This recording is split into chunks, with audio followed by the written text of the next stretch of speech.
السلام عليكم ورحمة الله وبركاته. إن الحمد لله نحمده ونستعينه ونستغفره ونعوذ بالله من شرور أنفسنا ومن سيئات أعمالنا. من يهده الله فلا مضل له ومن يضلل فلا هادي له. أشهد أن لا إله إلا الله وحده لا شريك له وأشهد أن محمدا عبده ورسوله. Ayolah ikhwah, a'azakumullah. Alhamdulillah, kita bersyukur kepada Allah Subhanahu wa ta'ala atas segala nikmat yang Allah karuniakan kepada kita, nikmat Islam, nikmat iman, nikmat sehat, nikmat afiah, nikmat dijauhkan oleh Allah dari berbagai macam malapetaka. Dan kita bersyukur kepada Allah Subhanahu wa ta'ala diberikan hidayah di atas Islam dan sunnah, diberikan waktu yang luang untuk talabul ilmi syar'i yang merupakan kewajiban atas setiap muslim dan muslimah. Kita bersyukur kepada Allah Taala. Ikhwan fillah, azakumullah. Kita akan lanjutkan kajian kita dari buku yang pertama, dari buku Menuntut Ilmu Jalan Menuju Surga. Kemarin 2 pekan yang lalu kita sudah sampai kiat yang keempat untuk mendapatkan ilmu syar'i, yaitu harus bertakwa kepada Allah dan menjauhkan perbuatan dosa dan maksiat. Itu yang keempat, yang terakhir kita bahas. Sekarang kita masuk yang kelima. Dan ini harus selalu diingat. Yang keempat ini selalu diingat, bahwa kita sebagai talibul ilm, apalagi sebagai seorang muslim biasa saja, kita wajib untuk menjauhkan perbuatan dosa dan maksiat. Apalagi kita sebagai talibul ilm, penuntut ilmu, kita wajib berusaha bagaimana menjauhkan diri dari dosa dan maksiat. Kita wajib bertakwa kepada Allah, dan kita wajib untuk selalu bertaubat atas semua dosa. Dan sudah saya sampaikan penjelasan Al-Imam Ibnu Qayyim, taubat itu merupakan awal perjalanan seorang mukmin, pertengahan jalan seorang mukmin, dan akhir perjalanannya. Dan kita sebagai manusia biasa banyak dosa, kita wajib bertaubat kepada Allah. Sebagaimana sabda Nabi SAW, kullu bani Adam khata' wa khairul khata'ina tawwabun. Setiap anak Adam pernah berbuat salah, berbuat dosa. Yang terbaik dari yang berbuat dosa yang bertaubat kepada Allah. Hadis ini hasan, diriwayatkan oleh Imam Tirmidzi, Ibnu Majah, Ahmad dan Hakim dari sahabat Anas radhiyallahu an. Dan Nabi juga bersabda SAW, ya ayuhan nas tubu ilallah fa inni atubu fil yaumi ilaihi mi'ata marrah. Ya ayuhan nas, wahai manusia, tubu ilallah, taubatlah kepada Allah. Fa inni atubu fil yaumi ilaihi mi'ata marrah. Sesungguhnya aku bertaubat kepada Allah dalam sehari itu 100 kali. Hadis ini sahih riwayat Muslim, Ahmad, Abu Daud, Al-Baghawi dalam Syarah Sunnah, dan Tabrani dalam Mu'jamul Kabir. Jadi kita wajib bertaubat. Dan sudah saya bawakan beberapa ayat di antara dalam surah An-Nur di ayat 31, wa tubu ilallahi jami'an ayyuhal mu'minuna la'allakum tuflihun. Bertaubatlah kalian semuanya kepada Allah, wahai orang beriman, agar kalian menjadi orang-orang yang sukses, orang-orang yang beruntung. Kita wajib taubat. Artinya dengan syarat-syarat yang disebutkan oleh para ulama, mengakui dosa-dosa kita, menyesali, kemudian berkemauan keras untuk tidak mengulangi lagi. Yang berkaitan dengan hak anak Adam kita wajib kembalikan. Dan kita minta maaf kepada orang yang pernah kita berbuat dosa dengan mengambil haknya, atau kita mencaci maki, atau memukul, atau yang lainnya. Dan ini dibahas oleh para ulama tentang masalah taubat. Karena akibat yang jelek banyak sekali, akibat dosa kita. Dan itu berpengaruh. Ilmu itu nggak akan masuk. Menghafal juga susah karena dosa. Ibadah juga nggak khusyuk karena dosa. Antum baca kitab, baca buku, belajar nggak dapat ilmu karena apa? Dosa. Dosa ini menghalangi semuanya. Maka antum hati-hati itu. Terus bertaubat kepada Allah, istighfar, minta ampun atas semua dosa. Sebab kita ingin mendapatkan ilmu yang bermanfaat. kita juga ingin mengamalkannya, kita ingin masuk surga. Terus bertaubat kepada Allah dan tinggalkan semua dosa dan maksiat.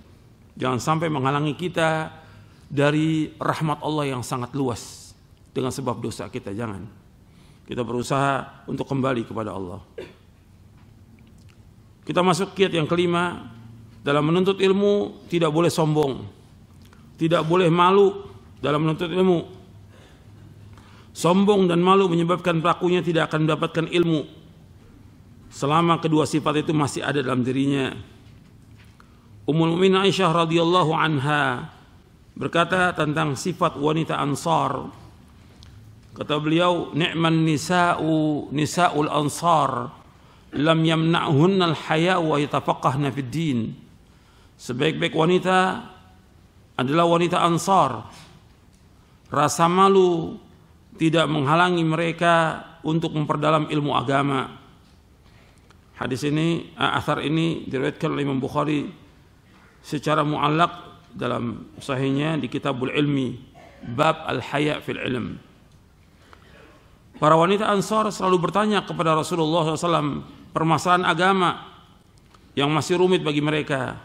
Rasa malu tidak menghalangi mereka demi menimba ilmu yang bermanfaat. Ummu Sulaim radhiyallahu anha pernah bertanya kepada Rasulullah, "Wahai Rasulullah, sesungguhnya Allah tidak malu terhadap kebenaran. Apakah seorang wanita wajib mandi apabila ia bermimpi, mimpi berjima, mimpi bersetubuh?" Rasulullah SAW menjawab, apabila ia melihat air, maksudnya apabila dia keluar air mani. Jadi wanita juga keluar air mani. Masalah ini para wanita malu untuk bertanya, tapi wanita Ansar tidak. Dia bertanya kepada Rasulullah, apakah seorang wanita kalau dia mimpi berjima, bersetubuh, dia wajib mandi atau tidak? Kata Nabi, idza ra'atil ma, apabila dia melihat air. Artinya kalau dia bermimpi dan keluar maninya wajib mandi. Tapi kalau dia bermimpi tidak keluar mani, tidak wajib mandi. Sama seperti laki-laki. Kalau dia bermimpi dia tidak keluar mani, maka enggak wajib mandi. Tapi kalau keluar mani dia wajib mandi. Itu yang dikatakan al-ma' minal ma', bahwa air itu wajibnya mandi dengan sebab keluar air mani. Al-ma'u minal ma', hadis yang sahih riwayat Muslim. Jadi di sini yang saya bawakannya sebagai syahid, artinya wanita yang mereka itu malu bertanya masalah ini, masalah tabu, tapi mereka nggak malu. Karena apa? Untuk mendapatkan ilmu yang bermanfaat. Maka seorang talibul ilm, seorang muslim, nggak boleh dia malu dalam menuntut ilmu.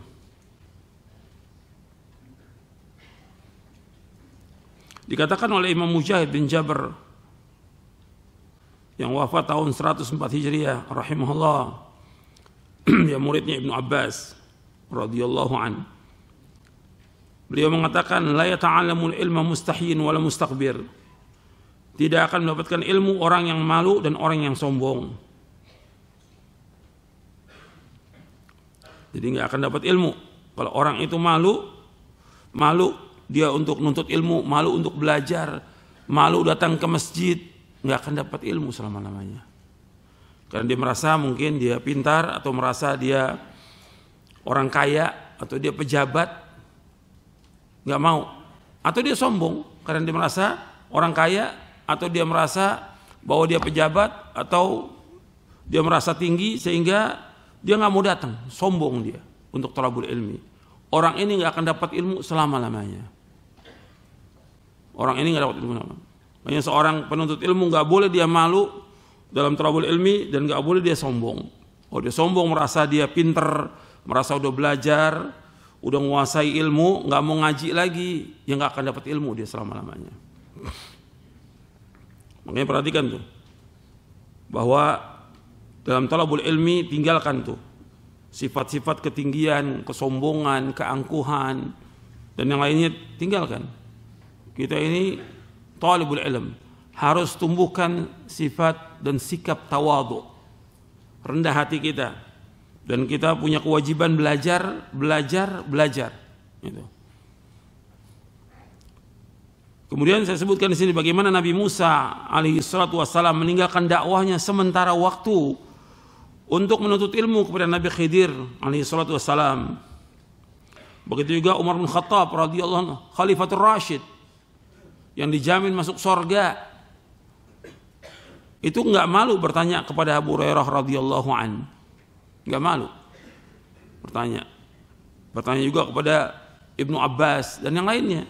Loh, jauh umurnya. Kalau Umar bin Khattab juga minas sabiqin awalin, minal muhajirin. Abu Hurairah baru masuk Islam abad tahun ke-7, 7 Hijriah. Bedanya jauh dengan Umar. Tapi tetap Umar bertanya masalah hadis-hadis yang dia belum tahu kepada Abu Hurairah radhiyallahu anhu. Artinya Umar dan Abu Hurairah kalau dilihat dari perbedaannya jauh, tapi tetap Umar radhiyallahu an enggak malu bertanya kepada Abu Hurairah radhiyallahu an. Begitu Abu Musa al-Asy'ari radhiyallahu an bertanya kepada Ibnu Mas'ud radhiyallahu an. Dan masih banyak contoh yang lainnya bahwa para ulama salaf tidak sombong dan tidak malu dalam menuntut ilmu syar'i. Contohnya banyak sekali. Tapi itu cukup untuk kita bahwa kita wajib belajar. Jangan malu, jangan sombong. Kiat yang keenam, mendengarkan baik-baik pelajaran yang disampaikan oleh ustadz, syekh atau guru. Berarti kita diperintahkan mendengarkan dengan baik. Kita harus berusaha bagaimana mendengarkan ketika disampaikan kajian itu, kita dengarkan dan diam. Banyak orang-orang yang ketika disampaikan kajian ini enggak dengarkan. Dan ini terjadi biasanya yang begini ini pertama kali merasa dia sudah jadi ustadz, gitu. Nggak mau dengarkan dia. Yang kedua, pengurus masjid. Misalnya. Yang ketiga, pengurus yayasan. Yang keempat, panitia. Ini banyak nih. Maka saya ingatkan kepada semua panitia, duduk belajar. Kalau saya sudah mulai mengucapkan innalhamdulillah, antum semuanya duduk.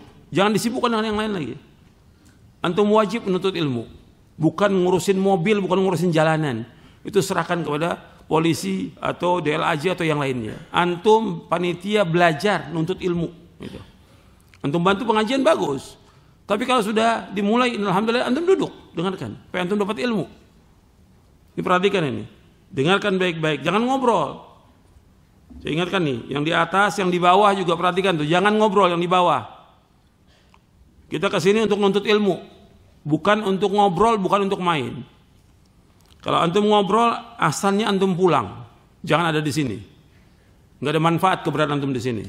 Semuanya ini, baik pengurus masjid, ustadznya maupun juga panitia, datang ke tempat ini untuk belajar. Antum rugi nanti, nggak dapat ilmu. Dengarkan baik-baik. Semuanya yang di bawah, perhatikan itu semuanya. Dijelaskan oleh Imam Az-Zahabi dalam kitabnya Siyar A'lamin Nubala dan juga dalam kitabnya Tadhkiratul Huffaz bahwa Ahmad bin Sinan yang wafat tahun 256 Hijriah rahimahullah dalam majlis Abdurrahman bin Mahdi yang wafat tahun 198 Hijriah, tidak ada seorang pun yang berbicara, tidak ada pensil yang diraut, tidak ada seorang pun yang berdiri seolah-olah di atas kepala mereka ada burung atau seolah mereka sedang sholat. Ini penjelasan para imam tentang ini menunjukkan pentingnya majelis ilmu. Seperti sudah saya jelaskan kepada antum di awal-awal penjelasan Al-Imam Ibnul Jauzi rahimahullah, al-ilmu akbar, al-ilmu a'zam. Ilmu itu besar. Gak ada yang lebih besar dari ilmu.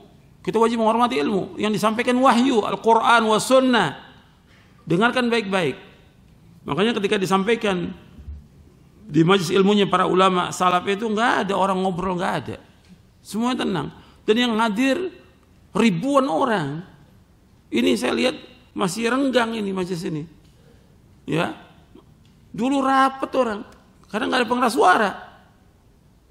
Duduk di atas meja, syekhnya menyampaikan dengan suara yang keras, didengar oleh semuanya. Tenang, diam, nggak ada yang bicara. Sampai pensil diraut pun takut mereka mengganggu orang-orang sebelahnya. Betul-betul mereka memuliakan ilmu, nggak seperti sekarang. Mereka betul-betul ta'zimul ilm, memuliakan ilmu, mengagungkan ilmu, nggak seperti sekarang. Ilmu nggak ada harganya. Bukan ilmunya, ustadznya nggak ada harganya. Bahkan saya pernah lihat ada ustadz ceramah, sebelahnya ngobrol. Karena sebelahnya apa? Panitia. Jadi panitia lebih tinggi dari ustadznya. Mesti nggak begitu. Kalau si ustadz benar, panitianya suruh keluar. Jangan hadir lagi tempat itu. Kenapa? Mengganggu yang lain. Dan terganggu orang juga. Sibuk dengan yang lain. Gak usah sibuk. Duduk, tenang udah. Kita ini mau nuntut ilmu, kita mau dapat manfaat, kita mau dapat rahmat, kita mau dapat barokah.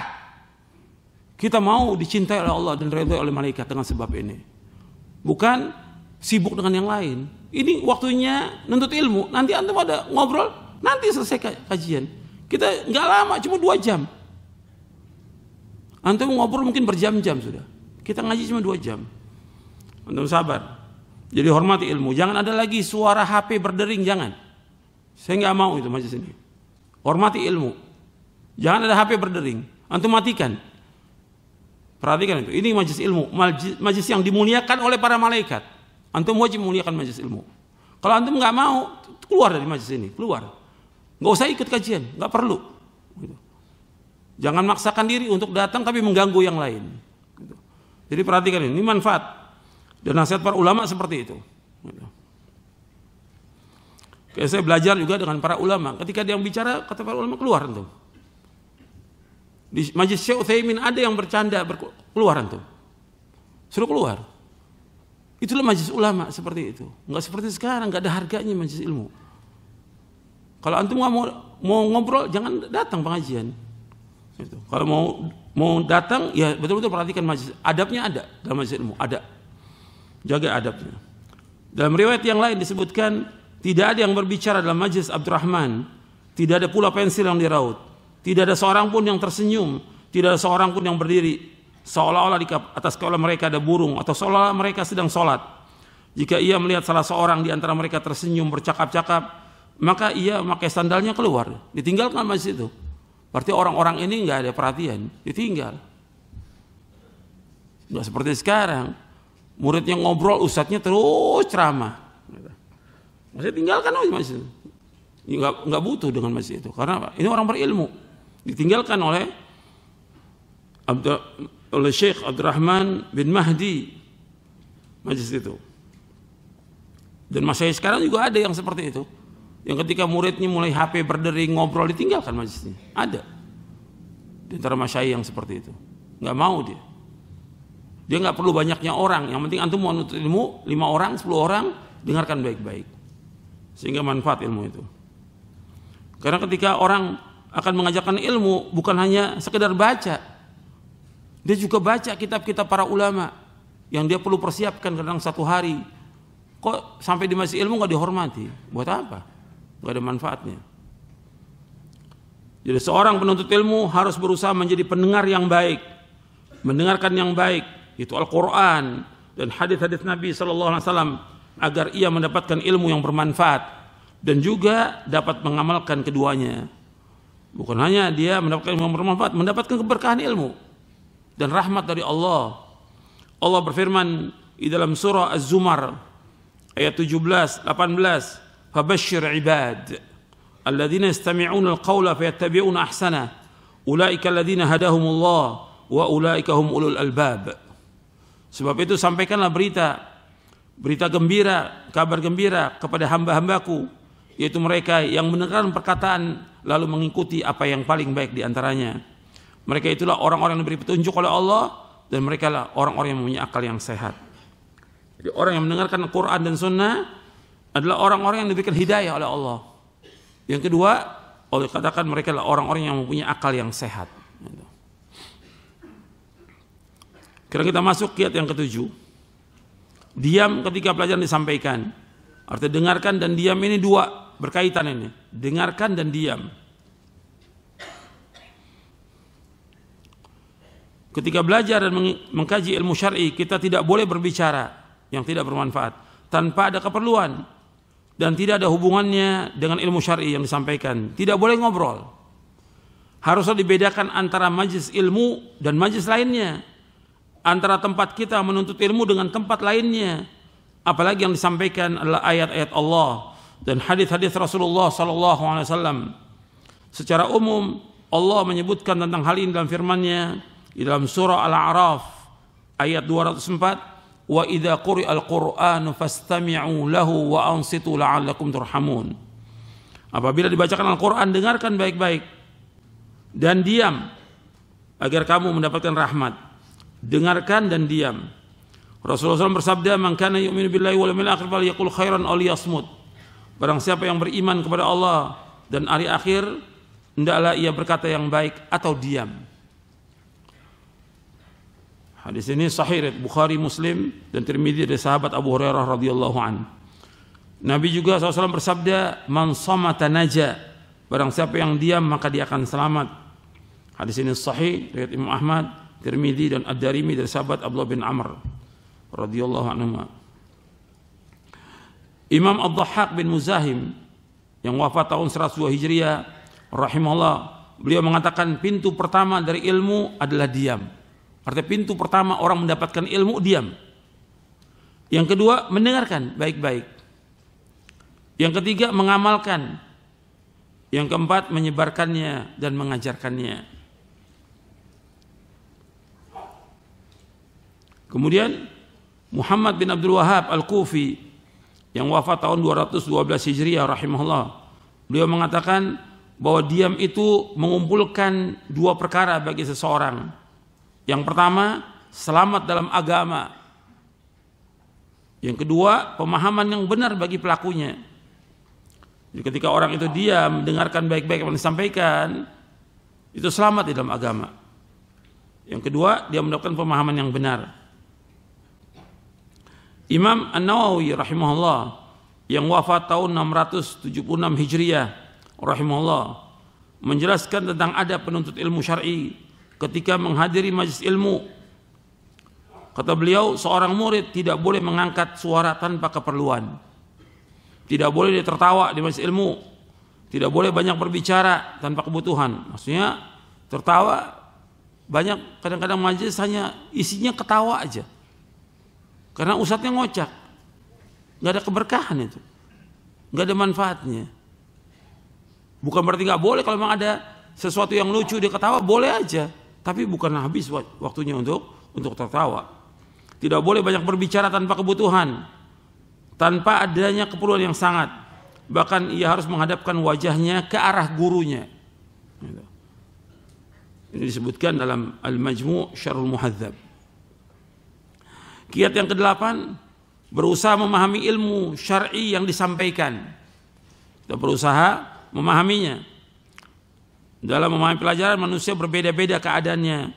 Ada yang langsung tanggap dan memahami pelajaran yang disampaikan, ada pula yang lambat. Namun kita harus senantiasa berusaha memahami dan memohon kepada Allah agar diberikan pemahaman. Sebagaimana disebutkan dalam hadis bahwa Rasulullah bersabda, man yuridillahu bi khairan yufaqihu fid din. Barang siapa yang dikehendaki oleh Allah kebaikan padanya, maka Allah akan memberikan pemahaman agama kepadanya. Di sini sahih Imam Ahmad, Bukhari, Muslim dari sahabat Muawiyah bin Abi Sufyan radhiyallahu anhuma. Jadi paham ini penting dalam kita beragama, ini penting. Ini tonggak agama. Suatu nikmat dari Allah apabila kita diberikan pemahaman tentang agama. Oleh karena itu kita harus ikhlas, diam dan mendengarkan dengan baik dalam menuntut ilmu syar'i, sehingga dengan izin Allah kita akan diberikan pemahaman tentang agama. Karena banyak di antara kaum muslimin yang disampaikan tentang agama Islam, namun mereka tidak mengerti. Maka bagaimana mereka dapat mengamalkan syariat ini? Karena mereka nggak paham. Samping itu juga kita berdoa kepada Allah agar kita diberikan pemahaman. Nah, di antara doanya yaitu Nabi mengajarkan, Allah manfa'ni bima 'allamtani wa 'allimni ma yanfa'uni wa zidni ilma. Ya Allah, berikanlah manfaat kepadaku atas apa yang Kau ajarkan kepadaku, dan ajarkanlah kepadaku apa yang bermanfaat bagiku, serta tambahkanlah ilmu kepadaku. Hadis sahih dari Tirmidzi, Ibnu Majah dari sahabat Abu Hurairah. Di antara doa yang lain juga yaitu doanya Abdullah bin Mas'ud. Kalau doa yang setiap hari kita baca, Allahumma inni as'aluka ilman nafi'a wa rizqan thayyiba wa amalan mutaqabbala. Kemudian juga doa yang lain, Allahumma faqihna fid din. Ya Allah, berikanlah aku pemahaman tentang agama ini. Ini diambil dari doa Nabi kepada Ibnu Abbas. Allahumma faqihu fid din. Maka kita boleh berdoa Allahumma faqihni fid din. Juga doa Abdullah bin Mas'ud radhiyallahu an, Allahumma zidna imanan wa yaqinan wa fiqhan. Ya Allah, tambahkanlah aku iman, keyakinan dan pemahaman yang benar. Tambahkan. Ini asar ini diriwayatkan oleh Abdullah bin Imam Ahmad dalam kitabnya As-Sunnah, dan Imam Al-Lalikai dalam Syarah Ushul I'tiqad Ahlussunnah wal Jamaah, dan Al-Hafidz Ibnu Hajar mengatakan sanadnya sahih dalam kitab Fathul Bari.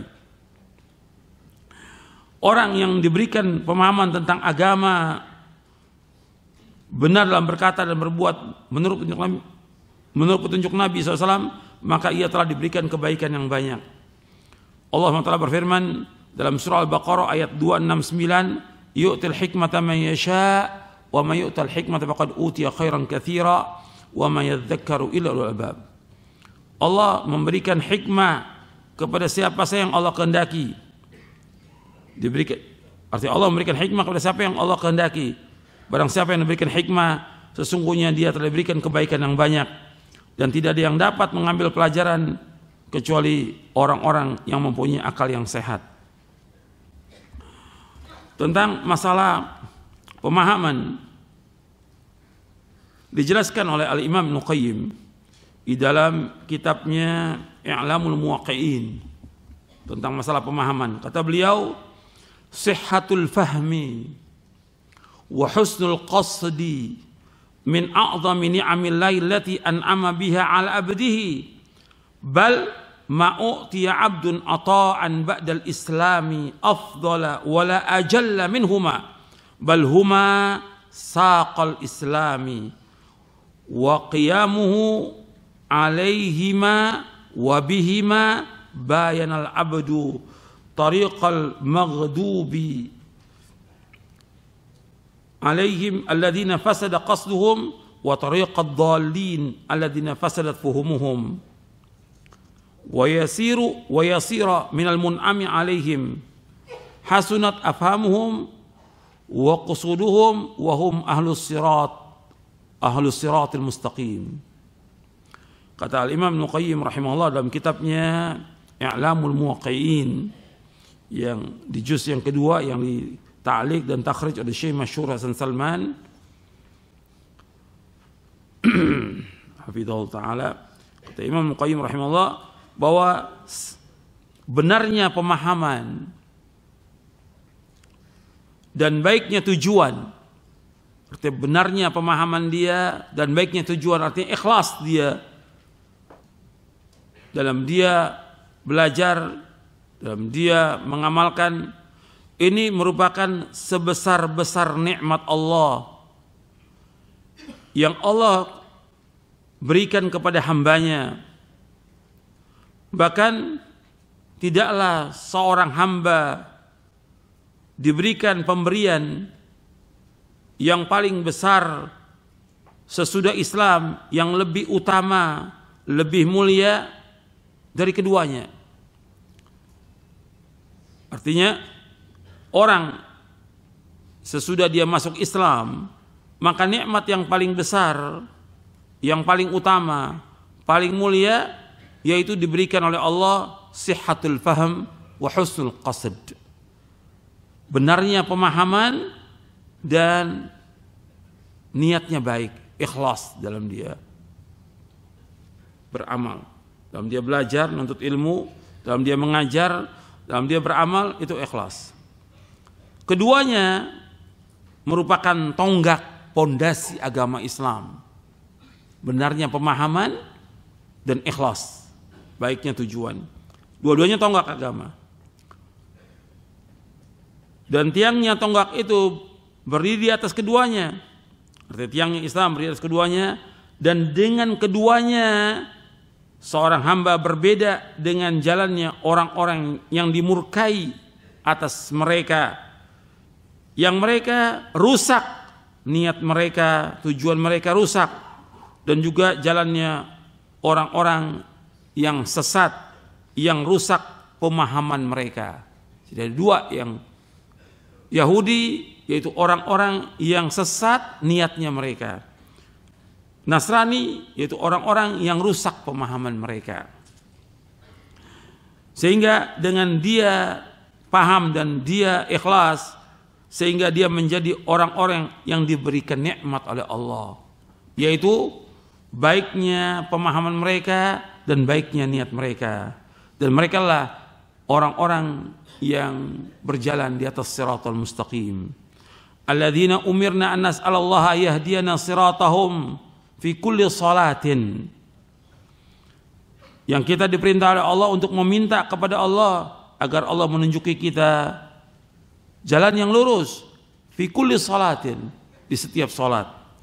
Wasihatul fahmi nurun yaqdhifuhu Allah fi qalbil abdi yumayyizu bihi baina as-sahihi wal fasidi wal haqqi wal batili wal huda wal dhalal wal ghayyi wal rashad wa yamudu husnul qasd wa taharril haqq wa taqwa rabbi fi sirri wal alaniyah wa yaqta'u madatahu ittiba'ul hawa wa itharud dunya wa talabu mahmadatin wa talabu mahmadatil khalqi wa tarkil hawa atau wa tarku taqwa.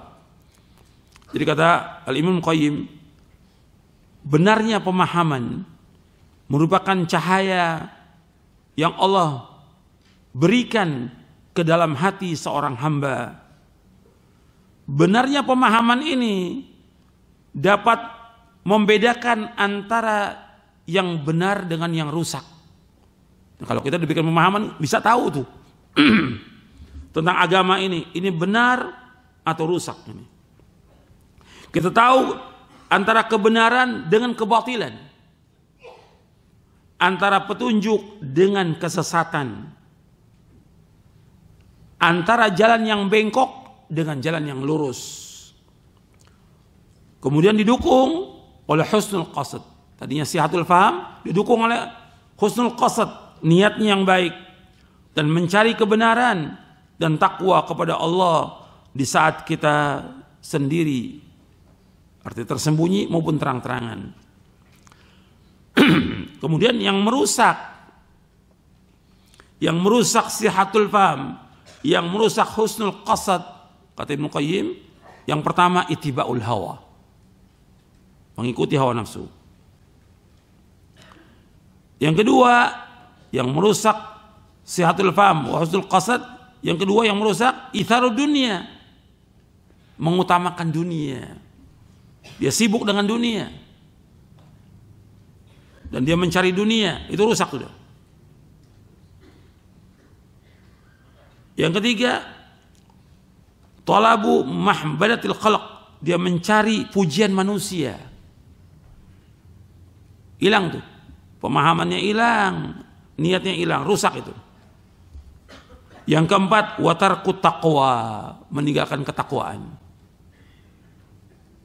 Kalau sudah meninggalkan ketakwaan, seperti yang sudah kita bahas di poin yang keempat, apa? Kalau sudah meninggalkan ketakwaan, apa yang lakukan? Berbuat dosa dan maksiat. Hilang semua itu. Pemahamannya hilang, tujuannya juga hilang dalam hidup ini. Untuk menjaga itu pemahaman yang benar. Pemahaman ini penting dalam kita beragama. Sekarang kita soal kiat memahami pelajaran sampaikan, nanti antum baca sendiri. Sekarang kiat yang ke-9. Yang ke-9 menghafalkan ilmu syar'i yang disampaikan. Yaitu menghafalkan ilmu syar'i yang disampaikan.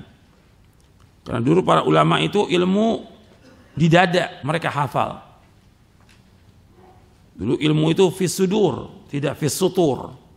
Dulu fis sudur, di dalam dada, tidak fis sutur, tidak dengan tulisan. Mereka hafal. Dan Nabi menganjurkan untuk menghafal. Rasulullah SAW bersabda, nadarallahu mra'an sami'a maqalati fawa'aha wa hafidhaha wa ballaghaha farubba hamil fiqhin ila man huwa afqahu min. Semoga Allah memberikan cahaya kepada wajah orang yang mendengar perkataanku, kemudian ia memahaminya, menghafalkannya. Perhatikan di sini kalimat wa hafidhaha, dan menghafalkannya. Wa ballagha, dan dia menyampaikannya. Farubba hamil fiqhin ila man afqahu min. Betapa banyak orang yang membawa fikih kepada orang yang lebih paham daripadanya. Jadi ada orang-orang yang dia menghafal tapi dia sampaikan kepada orang yang lebih paham daripada dia. Hadis ini sahih riwayat Tirmidzi dari sahabat Abdullah bin Mas'ud radhiyallahu an. Dalam hadis tersebut Nabi SAW berdoa kepada Allah agar Allah memberikan cahaya kepada orang-orang yang mendengar, memahami, menghafal dan mengamalkan sabda beliau SAW. Maka kita pun diperintahkan untuk menghafalkan pelajaran-pelajaran yang bersumber dari Al-Quran dan hadis-hadis Nabi SAW yang sahih. Abu Hurairah radhiyallahu berkata, tidak ada seorang pun dari sahabat Nabi SAW yang lebih banyak menghafal hadis SAW daripada aku, selain Abdullah bin Amr radhiyallahu an. Abdullah bin Amr radhiyallahu anhuma, sebab dia menulis hadis sedangkan aku tidak menulisnya. Ini athar ini sahih riwayat Bukhari. Jadi para ulama salaf itu sangat semangat dalam menghafalkan ilmu. Cukuplah para sahabat menjadi contoh dalam hal ini. Mereka menghafalkan sekian banyak hadis yang mereka dengar langsung dari Rasulullah SAW. Begitupun para ulama setelah mereka yang menghafalkan beribu-ribu hadis dengan sanad-sanadnya, sehingga nama mereka tetap harum sampai hari kiamat. Abdullah bin Imam Ahmad yang wafat tahun 290 Hijriah rahimahumullah berkata, Abu Zur'a Razi rahimahullah mengatakan, ayahmu hafal 1 juta hadis dengan sanadnya. Dikatakan kepadanya, bagaimana engkau mengetahui? Ia menjawab, aku bermudzakarah dengannya dan aku mengambil sekian banyak bab darinya. Ini bisa dilihat dalam kitab Syiar A'lamin Nubala di juz yang ke-11. Imam Abu Zur'a Razi rahimahullah yang wafat tahun 264 Hijriah berkata, aku hafal 200.000 hadis seperti orang menghafal surah Al-Ikhlas. Lancar tuh dengan sanadnya, lancar. Dan jika dengan mengingat keras aku bisa hafal 300.000 hadis. Dan dulu menghafal dengan sanadnya. Yang itu bisa lihat dalam kitab Syiar A'lamin Nubala di juz yang ke-13. Jadi para ulama terdahulu itu luar biasa. Mereka menghafal. Dan kitab-kitab itu semua dihafal. Dan pelajaran-pelajaran masyayikh itu semua dihafal. Terutama mutunnya, matan-matan itu semua dihafal. Karena demikianlah dulu para ulama. Mereka hafal Quran, kemudian mereka hafal hadis. Dan yang seperti ini harus diberikan semangat lagi. Bukan sekedar ngaji, tapi bagaimana kita meningkatkan hafalan kita. Dan terus kita untuk murojaah hafalan kita. Terus, lagi antum masih muda-muda kesempatan untuk itu. Harus bertambah, hafalan itu bertambah juga pemahaman kita. Kemudian yang ke-10, mengikat ilmu atau pelajaran dengan tulisan. Mengikat ilmu atau pelajaran dengan tulisan. Jadi ketika belajar, seorang penuntut ilmu harus mencatat pelajaran, poin-poin penting, fawaid, faedah dan manfaat dari ayat, hadis dan perkataan para sahabat dan ulama, atau berbagai dalil bagi suatu permasalahan yang dibawakan oleh syekh atau gurunya. Tujuannya agar ilmu yang disampaikan tidak hilang dan terus tertancap di ingatannya setiap kali ia mengulangi pelajarannya. Karena daya tangkap atau kemampuan menghafal dan memahami pelajaran berbeda antara satu orang dengan yang lainnya. Selain itu, dengan mencatat pelajaran ia dapat memahami dan menghafalkannya. Adanya catatan atau alat tulis serta buku tulis merupakan bekal seorang penuntut ilmu untuk memperoleh ilmu. Sebagaimana hal itu telah diisyaratkan oleh Imam Syafi'i rahimahullah. Rasulullah SAW bersabda, qaidul ilma bil kitab, ikatlah ilmu itu dengan tulisan. Hadis ini hasan, diriwayatkan oleh Imam Ibnu Abdul Bar dalam Jami' Bainal Ilmi wa Fadli dari sahabat Anas bin Malik radhiyallahu an. Tentang takhrij hadis ini dibawakan oleh Syekh Al-Albani dalam silsilah hadits as-sahihah di juz yang ke-5. Jadi yang menyuruh kita untuk mencatat siapa? Rasulullah SAW. Qaidul ilma bil kitab, catat. Arti catat di buku. Di buku, dicatat di buku catatan, antum catat. Bukan di HP. Di buku. Makanya para masyayikh ingatkan catatnya di buku. 2 pekan yang lalu Syekh Ali datang ke Jakarta dan saya ketemu, dan juga beberapa ustadz juga ketemu. Syekh Ali mengingatkan, antum setiap pelajaran antum bawa catatan, bukan di HP. Syekh Ali ingatkan, saya punya catatan buku seperti ini 5 kardus. Dan banyak sudah jadi buku dengan mencatat fawaid itu. Kan fawaidul fawaid itu Syekh Ali yang meringkas. Dari fawaid Ibnu Qayyim jadi fawaidul fawaid. Talbis Iblis diringkas jadi Al-Muntaqan Nafis bin Talbis. Dan banyak lagi faedahnya. Ini 5 kardus buku seperti ini. Makanya antum kemana-mana bawa catatan. Bawa ballpoint, bawa catatan di mana aja. Itu biasakan. Jadi kita seperti itu. Di mana kita berada, bawa catatan sehingga ada yang kita catat. Jadi catat di buku. Dan dulu saya dengan Ustadz Abdul Hakim bin Amir Abdad, ini kurang lebih 35 tahun yang lalu. Ya. Itu di maktabah selalu saya bawa catatan. Sama dengan beliau juga, sibuk dengan mencatat hadis-hadis Nabi. 35 tahun yang lalu. Dan terus sampai hari ini kita masih belajar. Di maktabah Lipia terus masih belajar. Saya mencatat, beliau juga mencatat. Hadis kita takhrij, beliau juga takhrij. Ini sahih atau dhaif. Itu 35 tahun. Dan bukunya beliau belum semuanya terbit. Masih banyak itu yang beliau catat, ada mungkin ribuan hadis ya yang sudah ditakhrij. Belum terbit bukunya. Jadi banyak manfaat dengan kita mencatat dan menulis, itu banyak manfaatnya. Maka catat semuanya itu. Nggak bisa kita hanya baca aja. Setiap kita baca ini, baca bahasa Arab ini harus ada sebelahnya catatan. Catat fawaid-fawaidnya. Banyak manfaatnya. Antum. Dan itu nasihat para ulama. Dan ini perintah dari Rasulullah SAW. Begitu juga Anas bin Malik, perawi hadis ini. Beliau berkata kepada anak-anaknya, ya baniya qaidul ilma bil kitab.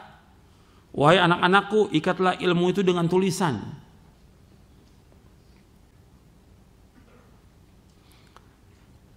Wahai anak-anakku, ikatlah ilmu itu dengan tulisan. Ini athar ini hasan, diriwayatkan oleh Imam Ibnu Abdul Bar dalam Jami' Bainal Mufaddalin. Kata Khalid bin Hidash al-Baghdadi yang wafat tahun 223 Hijriah. Aku hendak berpisah dengan Malik bin Anas, Imam Darul Hijrah. Lalu katakan, wahai Abu Abdullah, berikanlah wasiat kepadaku. Beliau menjawab, hendaklah engkau bertakwa kepada Allah dalam keadaan sembunyi maupun terang-terangan, menasihati setiap muslim dan mencatat ilmu dari ahlinya. Mencatat ilmu dari ahlinya, dari orang yang betul-betul berilmu. Untuk mencatat. Seorang penuntut ilmu tidak boleh bakhil atau pelit untuk membeli buku tulis atau ballpoint, kitab dan berbagai sarana yang dapat membantunya untuk mendapatkan ilmu. Dalam memenuhi kebutuhannya, dia tidak boleh bergantung kepada orang lain, tidak boleh minta-minta, tidak boleh merepotkan orang lain, bahkan dia harus bersikap zuhud dan qanaah. Ini harus dicatat. Jadi ini pelajaran yang sudah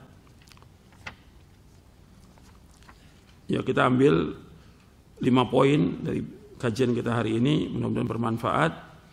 Antum perhatikan, antum catat. Adapun untuk kiat yang ke-11 dan seterusnya, insyaallah nanti kita akan lanjutkan pekan depan. Wassalamualaikum warahmatullahi wabarakatuh.